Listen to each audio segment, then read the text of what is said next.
Hi, Virgo, Sun, Moon, and Risings. Welcome to your July 2022 horoscope. My name is Cailin, and today I'm going to be covering the major transits for the month ahead using tropical astrology and the whole sign system. I recommend that you watch your horoscope for your ascendant sign, your sun, and your moon sign. The differences are that the Virgo horoscope will pertain to all areas of your life if you are a Virgo rising or ascendant. So this would be the most accurate overall, but the sun sign horoscope will tell you more about your life goals and your career, whereas the moon sign horoscope will tell you more about your relationships, your property and living circumstances, as well as your emotional health and well-being. So on the 2nd of July, we're going to see Mars in Aries in your 8th house, squaring Pluto in Capricorn in your 5th house, and the square will take place at 27 degrees. So I would recommend that you look back to around the 3rd of March to see what sort of things you were initiating around this period of time, or certain themes that may have been cropping up for you.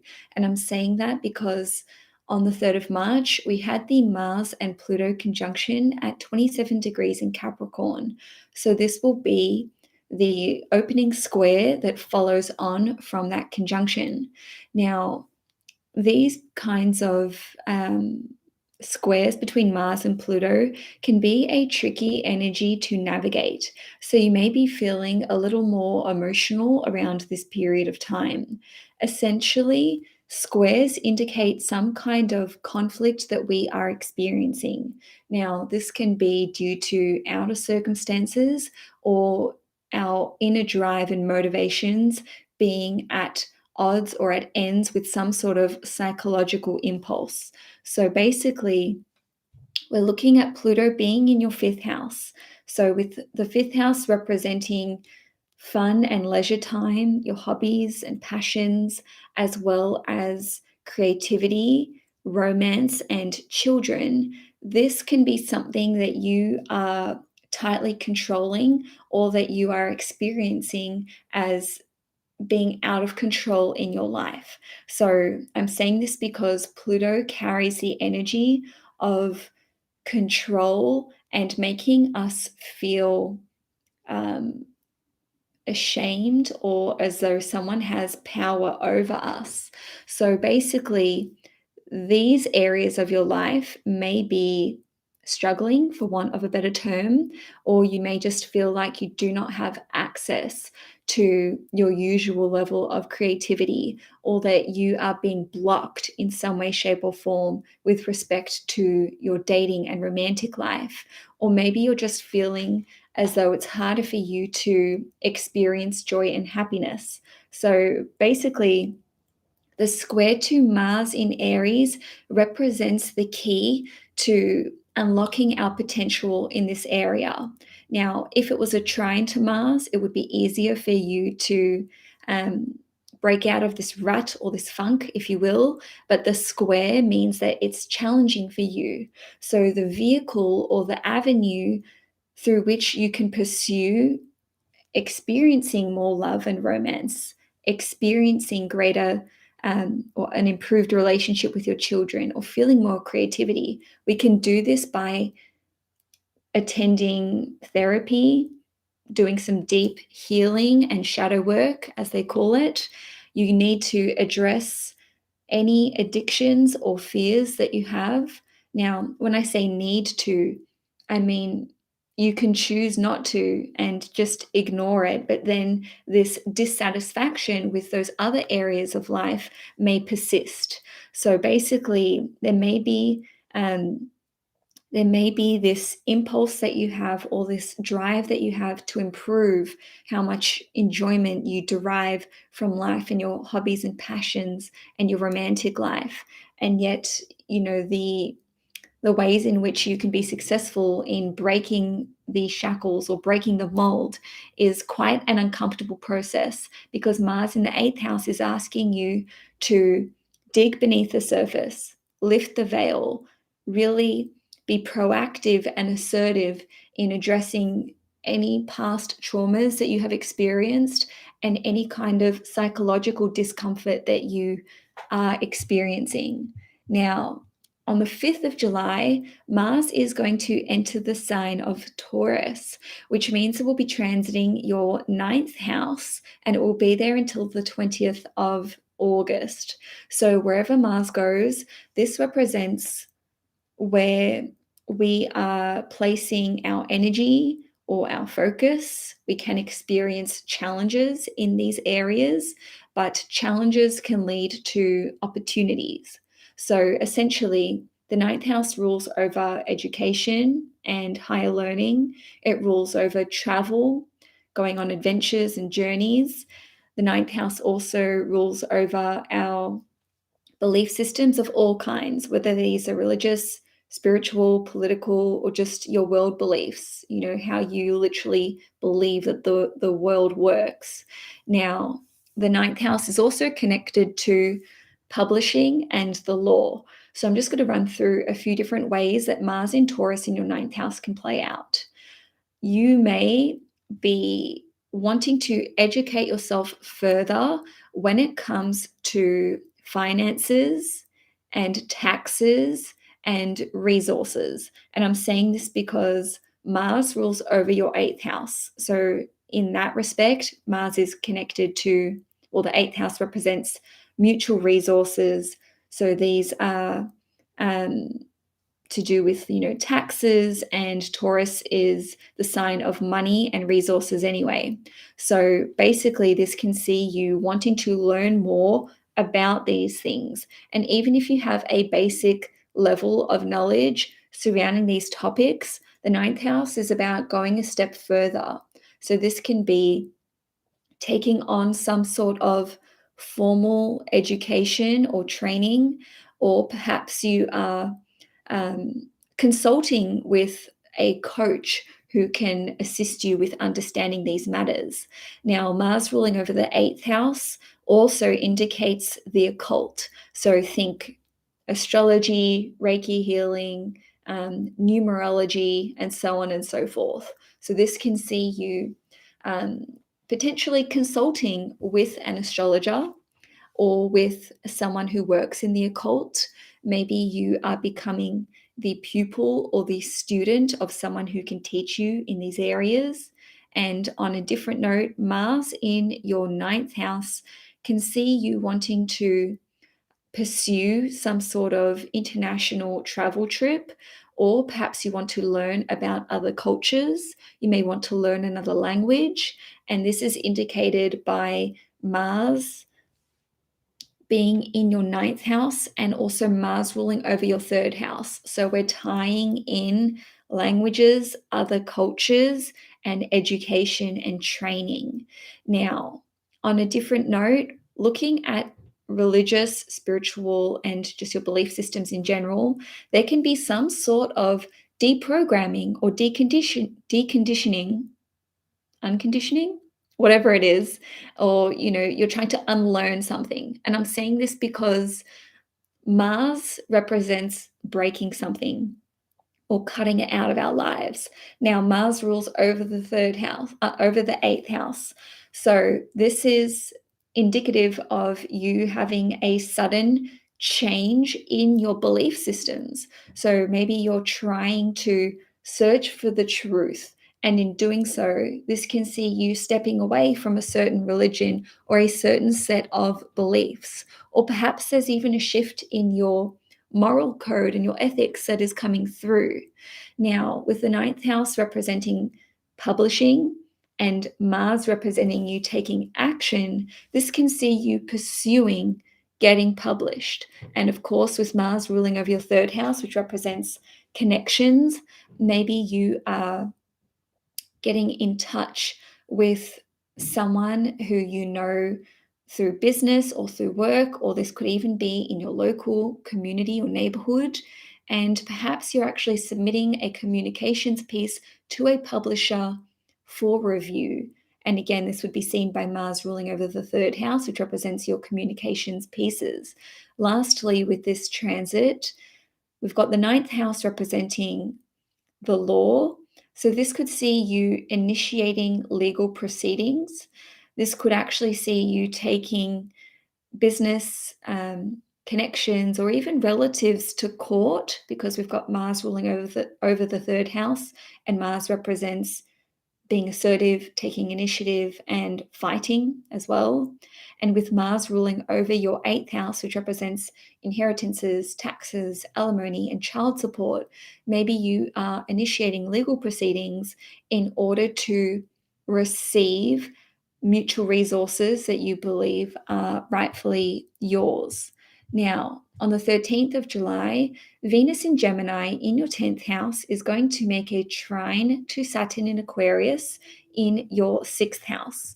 So trines are what we like to see in astrology because they represent a helpful, beneficial energy, which represents flow and something going well for us.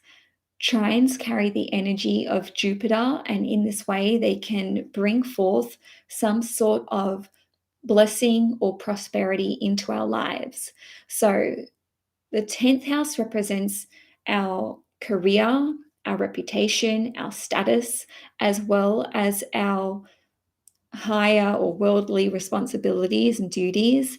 And then the 6th house is also connected to vocation, your work, but also your day-to-day habits, your health, and your routines. So in one way, you may be forming a new partnership. There could be an improvement to your current contract, whether this is you receiving more money or more benefits somehow or more resources. That could certainly be coming through with this transit.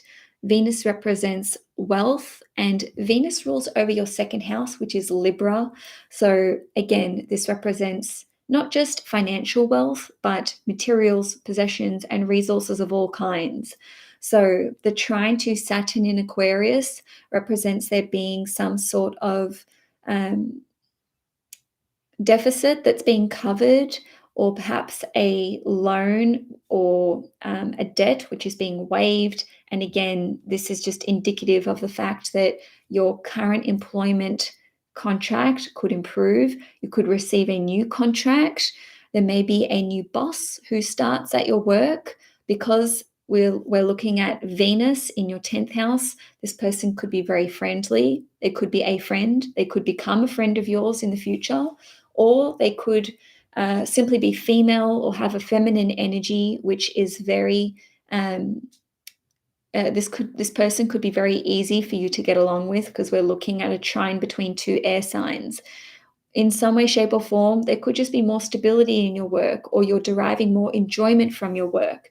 And maybe some of you are finally deciding to work for yourself. And I'm saying this because Saturn in your 6th house represents you having this stability in work opportunities. It also rules over your 5th house, which represents you owning your own business. And with Venus in your 10th house, this can be a change in status and reputation. Maybe you're receiving a lot of support to become your own boss or work for yourself. On a different level, you may be encouraged to leave your workplace behind, or perhaps you are having some time off from work. So with Saturn in your 6th house, your boss or perhaps your co-workers could be covering your workload to allow you the opportunity to take a little bit of a back seat when it comes to work. With Venus ruling over your 9th house, this could be related to travel opportunities. This could be related to educational opportunities. And on a different note, someone could just be helping you with your resume. Now, I understand that not all of you are going to be currently employed looking for work. Maybe you've retired. There are a few different ways that this transit can impact you. There may be more structure in your daily habits and routines, and this could have a very positive and visible impact on you and your public image in general. You could receive help in a structured way which supports your public image. your health could stabilize. So this could be actually seen as a change in your health status. And I'm saying this because the sixth house represents your work and your 10th house represents your status just in general. So I just want to break this down for you. You know, the 10th house represents statements that follow I am. So you could say, you know, I am married, I am divorced, I am employed. You know, all of these I am phrases represent things which are definitive with respect to your public image. So when it comes to receiving some sort of like positive improvement with your health, and you know, this could be in an official capacity. You know, maybe you are being told that you are cured of something, or that you are now able to have more mobility or freedom. So your health is like permitting you to take on new opportunities. And I'm also saying this because Venus rules over your ninth house, which represents freedom in all respects. So moving on to the 17th/18th of July, we're going to see Venus entering the sign of Cancer, which means it will be transiting your 11th house. And it's going to be there until the 11th of August. So we've got, with Venus in the 11th house, first of all, this can see you making new friends, new connections. Sorry, that's a loud truck outside. Nonetheless, new friends could be made, new connections can be formed, there can be new collaborative opportunities that come through during this period of time. Venus rules over your ninth house, so this person could live abroad, they could have a very different cultural background to you, they could have some sort of power to influence other people. They could just be a very influential figure as it is, or someone who is very refined and someone whom you can learn a lot from. Now, on a different note, with this person, whether this is a new friendship or just like a new acquaintance that you've made or a new business connection, you could be bonding with them or collaborating with them over second house and ninth house things and matters. So to break that down, with Venus ruling over your second house, it could be that you bond with this person about the five senses. So maybe this is to do with enjoying the same restaurants, having the same tastes. Maybe you just like shopping with this person. Maybe you enjoy cooking with this person. You could be sharing recipes, you know, from your culture to theirs. Or you could have a very vested interest in finances, because the second house rules over finances. It also rules over collections and history. So maybe you have a shared interest with this person about something that you both collect. Maybe you're stamp collectors, or maybe you both have an interest in the same period of time with respect to history. Now, with Venus ruling over the ninth house, with this new, you know, friendship or connection, you could be interested in the same, you could have the same religious beliefs or spiritual beliefs, or you could have the same interest in a culture or traveling to a certain place. And I just want to say that it doesn't necessarily need to be a new friendship or connection that's coming through. Maybe this is someone who is already sort of in your wider network or in your peripheral, and now that you have an opportunity to speak to this person, you're discovering that you have a lot of shared mutual interests with them. Now, on a different note, you could be working on a long-term project or in a large scale project, and this could involve collaborating with another person. You could receive help from someone in your network just with respect to offering you advice. This could involve travel. You could be investing money in a long-term goal or in a long-term project. A friend or someone in your network could be financially supporting your project that you are pursuing. Now, This could see you being invited to join a new group or a new community. And financially speaking, just lastly on this transit, this can see you generating a new passive form of income. So this could see you increasing your finances. And I'm saying this because Venus represents money and resources. The 11th house is a money house, and Venus rules over your second house, and the second house represents your finances anyway. Now, some of you may be I think I already said these things, but receiving financial support or resources from friends. This could be from your social media platform or network. And some of you could even be winning a prize. You could be receiving prize money. And I would definitely recommend that if you're interested in like winning competitions, that you do like those online ones. I used to do these all the time when I was a teenager, and I won like 4 or 5 competitions just by, writing in 25 words or less, like what my opinion was on XYZ. So that was a good time. Now, on the 28th/29th of July, Jupiter is going to station retrograde in the sign of Aries at 8 degrees, and this will be in your 8th house. So, Jupiter first entered Aries on the 10th of May. And by the way, Jupiter has not been in Aries in your 8th house for 12 years ish. So, basically, whatever you have learned or whatever you have started to pursue from the 10th of May until now, this can see you focusing more energy and attention onto these areas or onto these matters. Maybe you tried to pursue certain things and now you're needing to double down on your efforts. So, with the 8th house ruling over mutual resources, this could see you attempting to combine or perhaps receive resources in the following ways. So you could be joining bank accounts with another person, first of all. And I'm saying this because Jupiter rules over your 7th house. So this could be with your significant other. This could be with a business partner. Maybe you're opening up a business account together and joining, your resources in that way, or your assets in some way, shape, or form. On a different note, Jupiter rules over your 4th house, so you could be working towards getting both of your names on the same title. So there could be a conversation about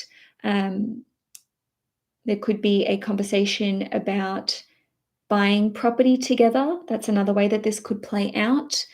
The 8th house is also connected to alimony, child support, inheritances, as well as tax returns.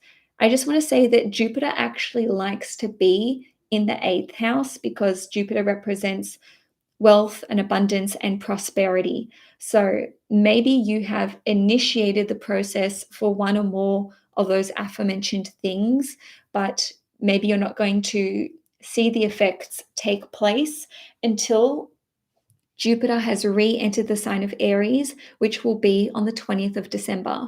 And it could even take you until Jupiter leaves Aries altogether, which will be in May 2023. Now, Jupiter also represents freedom and liberation. So Jupiter through the 8th house could actually see you trying to become free of your need to pay alimony money or child support money. And for some of you, you could be going through a legal process to try and obtain an inheritance which has been bequeathed to you. And this could even be a property as well, because Jupiter rules over your 4th house, which is connected to property. Or perhaps someone is helping you to expand your property portfolio. Now, on a different level, for those of you who are in a committed relationship or who are married, this can see your significant other being promised an increase in their salary or in their financial situation. Maybe they're being promised more resources, but again, the promise could be there or the intention could be there, but they may not be able to actualize this and receive this increase in their finances or in their resources until either the end of this year, or let's just say like in the first quarter of next year. Now, lastly, with this transit, some of you may have been embarking on a journey to overcome a certain addiction or fear. And I just want to give you guys encouragement that Jupiter through the 8th house represents your ability to heal from things and to be free of things. So you could be working with a psychologist and you could, or going to therapy in some way, shape, or form, and you could find that you heal from a certain situation or from a past trauma. You could be liberated from an addiction. You could overcome a fear. And some of you may be going through a counseling process or a therapy process, especially because Jupiter rules over the 7th house. And the same can be said for the occult and astrology and tarot and Reiki and all of those things. So maybe you're receiving one-to-one coaching, or maybe you're actually maybe you've engaged the services of a teacher who's helping you in those matters. Now, lastly, for the month, this is the most exciting transit it's one of the most exciting transits for the whole of 2022. Let me just say that. And that is the Uranus, North Node, and Mars conjunction. So this will occur in the sign of Taurus. This will be in your 9th house. Uranus and the North Node will be at 18 degrees Taurus. Mars will be at 17 degrees Taurus. So it's still worth considering the activities of Mars and the impact that Mars has with respect to this transit. Now, let me just run through the similarities and the differences between Uranus, the North Node, and Mars. Uranus represents unexpected change, sudden downloads of information. It represents large groups, large communities. It is connected to humanitarian causes. And then we've got the North Node representing a very experimental energy, something which is a bit shocking, kind of like Uranus. The North Node will bring something new to the house that it is transiting. And then we've also got Mars ruling over engineering and taking action. And what these three have in common is that in some way, shape, or form, they are all connected to new inventions, new innovations. And we've got Uranus and the North Node both being connected to technology.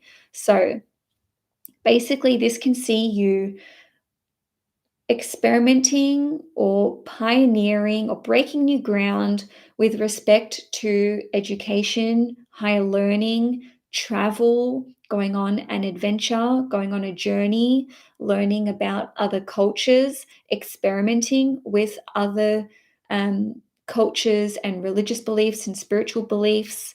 This can see you pursuing getting published or reaching an international market in some way. And because we've got Mars ruling over your 3rd house, this could be you putting your website out there, or an app that you've developed, or an invention that you have created. And this could receive a lot of international attention somehow. Just like with Mars transiting the 9th house and what I said earlier in the horoscope, again, we see there being some kind of deprogramming that is going on for you guys. And just by the way, we only see the Uranus and North Node conjunction occur every 15 to 16 years. So this is actually a new chapter that is starting, which is going to pave the way for what you can see come through into your life over the course of the next 15 years. So you may have some radical new beliefs. You may have shocking new beliefs. You may believe in things that you never thought were even possible. And this can see you breaking away from a certain religious upbringing or some sort of beliefs that you feel that you were, indoctrinated into with respect to the 9th house and travel and adventure and freedom. This can see you pursuing a travel opportunity, sorry. And with Mars ruling over your third house, this could be with relatives, this could be with siblings, friends, a small team or group of people. This could be co-workers as well. You could be doing some very deep research, which requires you to expand your horizons via going on some sort of adventure, journey, pilgrimage, or to, travel abroad. And also, the ninth house represents the law. So this could see you getting some kind of movement together. Maybe this is forming a petition or you're lobbying for something. And I'm saying this because the ninth house is also connected to um, political views and beliefs, and Uranus rules over a large group or community of people. So you could be involved in or spearheading some kind of lobbying movement, or, like I said, taking on the legal system in a way that's never been done before. Lastly, with this transit, something that you have written with respect to Mars ruling over your third house of communications, or technology that you have developed, something that you have invented, could go viral. And this could lead to international travel opportunities. This could lead to new education or teaching or even coaching opportunities. So, Virgo, that's all I have for you for July 2022. If you enjoyed this horoscope, please give this video a thumbs up. If you'd like to see more content on this channel, please hit the subscribe button. Enjoy your month ahead, Virgo, and I will see you next month in August when it is your season.